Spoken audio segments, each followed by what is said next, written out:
stretch.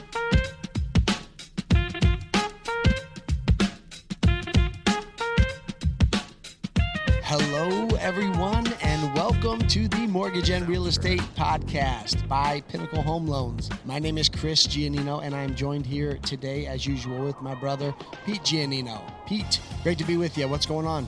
Hey, bud. Good to be here. Yes. A lot is going on. Man, busy right now. Busy. You know, I mean, I don't want to... This shouldn't be about me, but... No, of course not. But I'm going to make it about me for a minute. I mean, Earlier you said that's why you wanted to do the podcast, so you could finally make something about you. Guilty as charged. But that's all right. Well, yeah, I know what you mean. We're in the spring market. We're in the spring market. I mean, we're at the end of March and ending the first quarter. It's business is picking up. There's demand out there. Carry on. I cut you off a little bit. What were you going to say? No, I hate when people say, can you believe we're at the end of March? But can you believe we're at the end of March? I mean, you can tell, too. A lot of things are happening. Not only are we busy with mortgages, which thank God we are, things are really picking up. And it's been a lot of fun lately because we had a lot of challenging ones, which makes the job really fun. But, from a personal standpoint, I mean, I'm really excited about the high school soccer season. So that's just around the corner, too. I got 2 girls playing high school. I know, the Giannino family are big supporters, so go Nerix Hall Markers, shameless plug. Oh yeah, I was going to ask you about that. You said I know you've been working real hard on keeping up to speed with what's going on in the home loan market and everything to help with your reffing. What keys have you been able to take from being a licensed loan officer that you can carry over to your reffing career? A lot of people, I guess we will just talk about me for a while.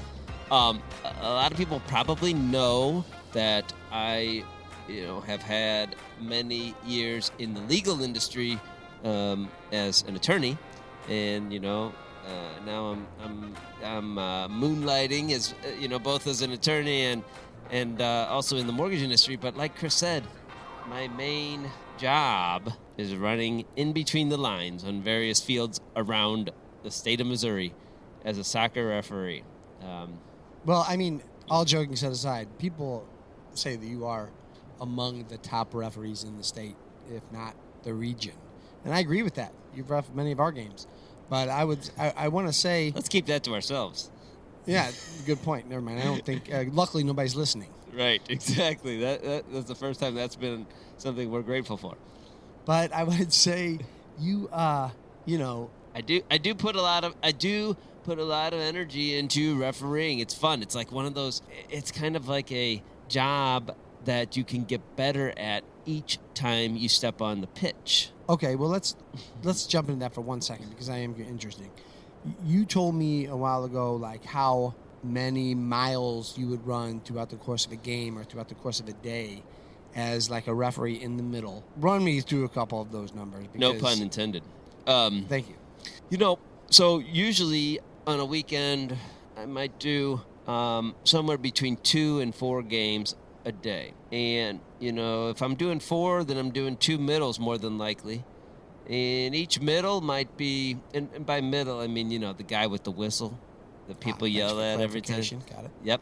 So you like to you're good with abuse. Oh, you have to be. You have to be thick-skinned, I probably, 4 games, that's definitely probably 16 miles, I would say. 16 to 17 miles. Are you kidding me? Games. So get definitely a half marathon every weekend day. That's ridiculous. So there's definitely defenders that don't run half as much. Yeah, I've seen them. No, but it's a lot of fun. It keeps this old man in as decent a shape as I can be in. Good for the mind. Good for clearing your head and then being able to focus on your legal and mortgage clients. Well, how are the parents these days of kids that are playing in these competitive sports when you're reffing? I think we should probably we got to be careful here because luckily our parents are still alive. However, they may be some of the worst out there. Yeah, but your mom and my dad. Well, and the other way around. But I yeah. would say those. Mom always has good advice though when it comes to that because she understands those games more than anybody. She makes sure that our kids know that, if they would have scored more points than the other team, they would have definitely won. Like if their shots would have went in, you know what I mean? They would have won the game. Such wise words from Barb Giannino. We're really lucky to have her. Gosh, she was watching. Chris and I are. I'm the oldest of 3 boys. Chris is the youngest. Okay, in the middle there's a guy named Joe. We all played sports every moment of our childhood, and our mother watched. I don't know. I think she still, every time she comes to a game, she still increases her world record in terms of games watched. But I know she watched them evenly, that's for sure. Exactly. And we were watching a game the other day. We're watching a basketball game together. And she comes up with the phrase, I don't know. I'm actually dumbfounded. I'm a little embarrassed to even say it. But she goes, Petie, because that's what they call me. Petie, isn't that an illegal shield? Ah. Yeah. Is that what sport? Basketball? I thought we were watching fencing for a minute. I didn't know. Oh, gotcha. Yeah, it depends. I mean, because you can do that in fencing, but it's funny. You're talking basketball. Basketball for Got sure. it. So soccer too. That would happen. God love her.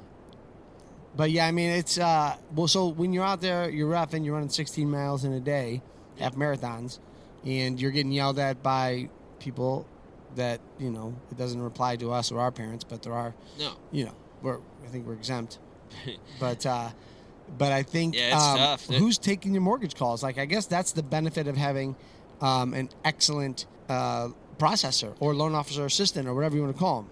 That's a great point, and I can give lots of examples without even having to think about it for a second. But every weekend, I think we all do, receive calls about people interested in buying homes over the weekend, and I'm out there reffing, and I will always check my phone at halftime, always bring my laptop to my car, on all my games, so it's in the car.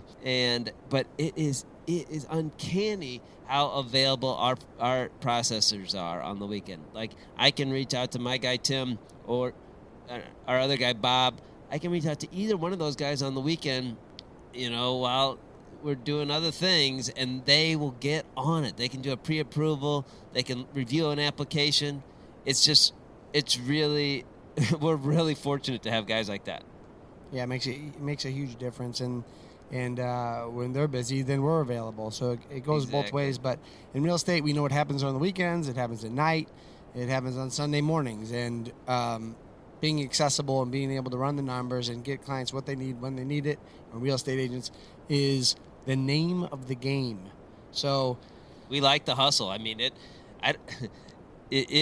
does not. It's funny. Like, we love being contacted, after hours, outside, whatever after hours is. No one knows what that is, but right, that's changed. That exist anymore. That's exciting to me to get a Saturday call, a Saturday text, Saturday inquiry. Hey, I know I'm bothering you on a Sunday. I'm like, please bother me. I love it. Love it. That is what we're here for. Yep. And that brings up another good point. So I'm just going to ask you a couple questions then while we're at it, since we're just going on the topic here, but. The soccer ref, you've excelled at that, done very well, which is great because there's a shortage of refs, and it's hard, man. They do take abuse. You gotta love it to do it, and hopefully it's growing a little bit more. I know you have some of your friends that keep jumping into it as well, so that's growing. But as far as you had 20-something plus years, as I know you're still an attorney, but as a full-time attorney, as a partner in a firm. Here in St. Louis, and what if you think about what you do right now as a loan officer and what you did when you were a full-time attorney, what traits or skills from that occupation, maybe you were in the courtroom, maybe you were asking clients questions, maybe you were just creating a case and presenting evidence, what skills did you use in that line of work that translate well to being a mortgage loan officer? Chris, I love that question because I can unequivocally say, sorry about the big word. Yeah, I'm just looking it up. Don't worry. I can unequivocally say that it's been a huge asset for me to have the legal background. And, Chris, you've had a tremendous career in the mortgage industry, nearly 2 decades of experience in it. And so I, of course, have, a lot of catching up to do. But, man, I'm grateful for the skill set that the attorney life has been able to provide in the mortgage industry. And to answer your question real simply, I have to assemble the evidence to present the case to the decision maker, just like I have to do in the courtroom. I got to ask my clients in each case, what do you have to prove this? What do you have to prove your income? What do you have to prove your assets? What do you have to prove that you got rid of that liability? And so we're assembling the documents and presenting it to the decision maker. But beyond that, I have to say that my research skills are used very frequently. My ability to dive deeply into guidelines, regulations, laws, access cases if there's litigation involved, review state statutes or federal statutes that might impact a borrower's eligibility. That skill set, that familiarity, and that comfort level with places people are unwilling to go and don't want to dive into has been a great advantage for me, as I've been in this business for, I guess, the last 5 years.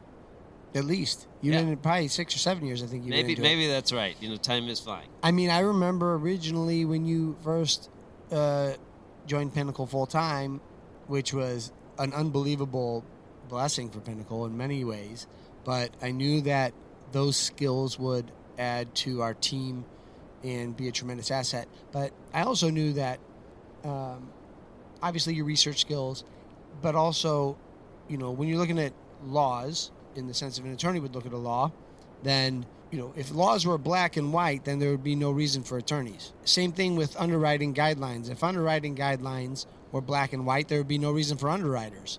So there's room for interpretation in there on both sides of the spectrum. And I think that skill and that skill set comes in very handy on that side of the business as well, when you're talking to underwriting and creating evidence to support it, because underwriters are very busy, and we've had one-on-one conversations with many of them throughout 20 years in the industry.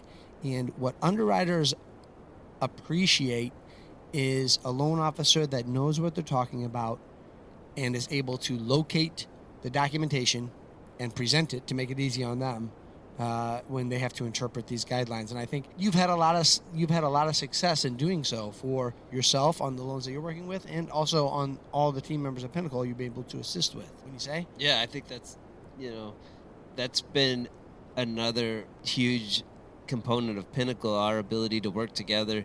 Of course, we all have our individual files that we have to tackle, but we work as a great. We work very well as a group, collectively. When there's a problem, if there's a challenging case, a challenging file, challenging borrower situation, we tackle it as a team. And frequently, of course, I'm involved to construct some type of argument. I use that term loosely, but some kind of persuasive presentation, whether it's in writing or orally. I'm trying to collect the data and present it in a way that's not, that's easy to understand. We want to make everyone's job easy. Well, you're right. Easy to understand, because it's not like we're trying to make this circle fit in this square hole. I mean, it's easy for us to passionately argue or present evidence on a file to get a loan approved when we feel it is correct. When we feel it's correct and we've put in the time and done the research to understand the guideline and present it, we're not going to back something up that we don't think is legit, that we don't think should fit within those underwriting guidelines. But they change constantly. These things change constantly. 1 minute you could do a conventional loan with Fannie Mae and their guidelines are this. Or we might take a conventional loan with Freddie Mac where their guidelines are something else. So we got to first research all that. And then once we compile that evidence and we present it, if we feel passionately that we fit within those guidelines, then the underwriter appreciates it. They appreciate the organization. They appreciate us presenting them with the documentation to make it easy for them to make an approval decision. And I know the skills that you've been able to bring to the table for that have been just unprecedented, that have helped many of our clients obtain homes where they otherwise would not have been. And it's not because they don't get approved, but it's because they're sophisticated deals that require special attention that, like you said, somebody may not be willing to dive into. They may not have the resources or the mindset, or they're just too busy chasing the low-hanging fruit and don't want to dive into that. Right. So, No, that's a great point. And, I always think about what I've learned as a member of Pinnacle, too, in addition to what I've brought. I've definitely learned a lot, too. I've learned about that, adopting that mentality. As an attorney, my dad, I always tell this story, but my dad always used to ask me, and members of his family, I'd be in the buffet line for the Christmas dinner, and Uncle Frankie would say, "Hey, Petie," again, the Petie reference. "Hey, Petie, you working on any big cases?" And my line my reply every time was, "Every case is big to the person whose case it is." And it's amazing what I learned from Chris and Bill about that same mentality applies in the mortgage industry. Think about it. From a legal perspective, of course, if there's a legal issue, then the clients, are going to be very passionate about that issue. If there's a mortgage, a home purchase, those clients are going to be very passionate about that. So we are very empathetic towards our clients' situations because we know it's important. You're buying a home, you're refinancing your mortgage, whatever the case may be, it's extremely important. We will. So what I've learned is is the passion and the compassion that's required and that permeates through all the members of Pinnacle about getting the job done for that particular client. It's a great feeling because I don't want to say we don't want to take no for an answer. I don't mean it like that. But what I mean is we want to put our clients in the best position they can be in because that only helps us too. That helps them, helps us.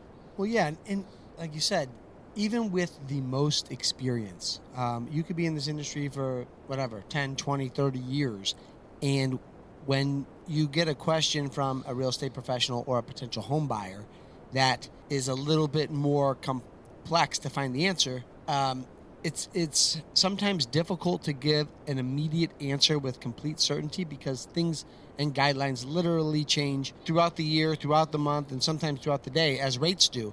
So it's important for us to double and triple check everything as the guidelines change because the guidelines are different with these. As brokers, we work with many different wholesale banks, wholesale mortgage companies, and these mortgage companies, they all have different guidelines, they have different rates, and the people that they sell those loans to have different guidelines and rates. So it's our job to stay in the know, to be agile, to be able to stay up on all of those guidelines. And here's the deal. It's not just making a phone call to that bank or making a phone call to that wholesale company to say, hey, does this fit into your guidelines or not? Because you could, just like everything else, we've all experienced this before, you could call the same company 3 times in a row, talk to 3 different people, and get 3 different answers. So that's why it's very important to do your own research, which we do very thoroughly, because the worst thing ever would be to tell somebody no and then realize that, oh, shoot, it was possible. We never want that to happen, and we take great lengths to make sure it doesn't. Right. No, that's a great point. I'm reminded about when you reference the frequency with which guidelines and requirements can change. I'm reminded about the last couple of years with COVID, and we watched throughout every day there was a new requirement, a new signature required. We had to be very agile during that period, as well as a lot of loan officers and title insurance companies. Also, we had to be very agile in terms of satisfying the requirements, and that was a dramatic learning experience about the need of us to read every day and communicate with agents, with clients, with underwriters every day to make sure everyone is on the same page, aware of what's required, Mm-hmm. and sometimes even to be aware of why it was required. That's sometimes telling someone what needs to be done is met with, the why in response, and we needed to be prepared in explaining those whys.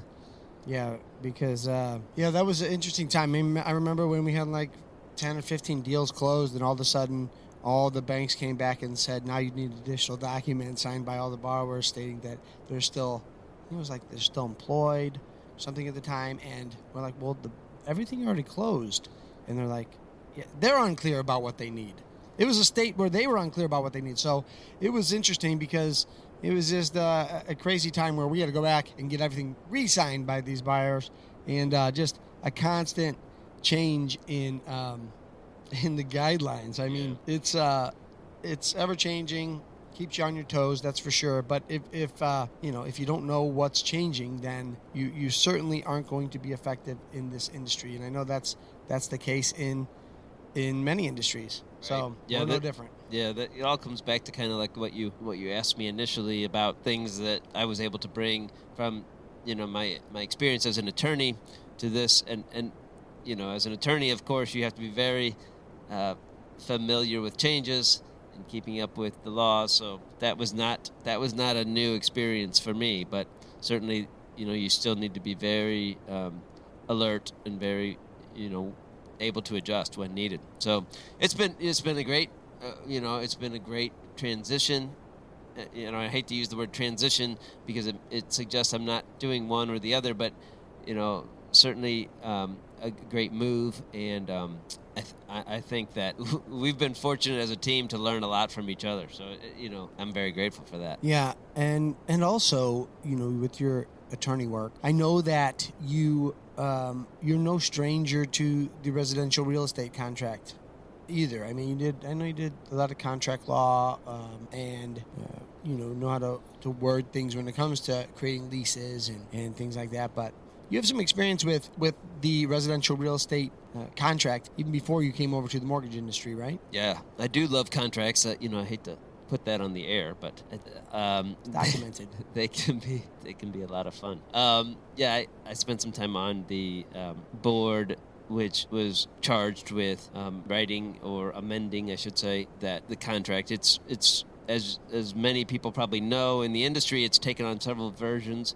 as new provisions are added, deleted, amended, and I was on one of the boards which contributed to the version as it is now. So the St. Louis Association of Realtors and the Bar Association of Missouri-St. Louis teamed up to address that contract and all the riders and everything that accompanies that. So that's a fluid situation, and those contracts should change. They shouldn't be set in stone. They need to change as scenarios develop, which maybe there are unforeseen situations, but then once they are seen, they should be addressed in the contract. So every transaction is different, and I expect we'll see new versions of that contract as we go along. Yeah, and it's important for us to stay on top of that, obviously, and that's what we try and do. So that's really another reason why we're doing this podcast. One of the main things that we try and do, and this is also good for realtors. It is also for real estate agents important to do, but insurance agents, just anybody in any occupation where they need to be knowledgeable in their craft, and it's their job to get in front of people and obtain clients. What we try and do as well is, then that's why we're doing this podcast, is to research information. We usually do that every morning, and then try and package that information to what are the main key points that we can get out of it, and then distribute information that people want to know, such as in our industry, home buyers and real estate agents, to give them something useful that they can use. Sometimes it's, hey, this will be great for your potential clients that are buying a home, pass this along. Or sometimes it is information that is relevant to the industry regarding inventory or interest rates. I mean, unusual things happen. We know that just a couple of days ago, yesterday actually, the Fed increased interest rate, the federal funds rate, by another 25 basis points. And, instantly when that happened, it seems like rates went down for at least a moment. And it's interesting why sometimes those things are inversely related, and sometimes they follow the same trend. But nevertheless, that information is useful to get out. The bank collapse, that's been a major topic that people have been talking about. What type of an impact has that had? That some people thought that would translate to the Fed putting a halt on the interest rate increases. So it didn't. The Fed was standing to they're standing firm on their ground, and they went up another 25 basis points. They also did mention that we're nearing the top of what they're going to make the interest rate increases to. So it's information that is relevant when you're trying to purchase a home, but at the same time you have to take everything with a grain of salt, because if you find the right place, you're not going to dictate it on if interest rates move by 25 basis points or not, but still information you want to take in. So it's important to get out there, get relevant information out there, and just try and package it up and be real, be genuine. It's what we're trying to do with this podcast. Get information out there that could be relevant. And some people it's going to be more relevant than others, but no matter what, you put it out there and people are going to take what they want and leave what they don't.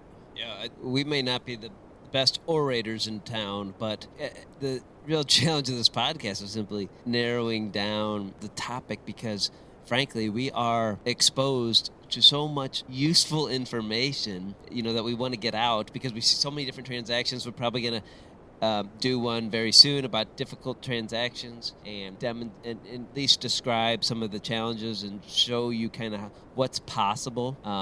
The difficult ones are really important to consider, because it allows people to believe or to understand that something might be possible when they were otherwise led to believe it's not. So we're going to go through some of those scenarios in the future.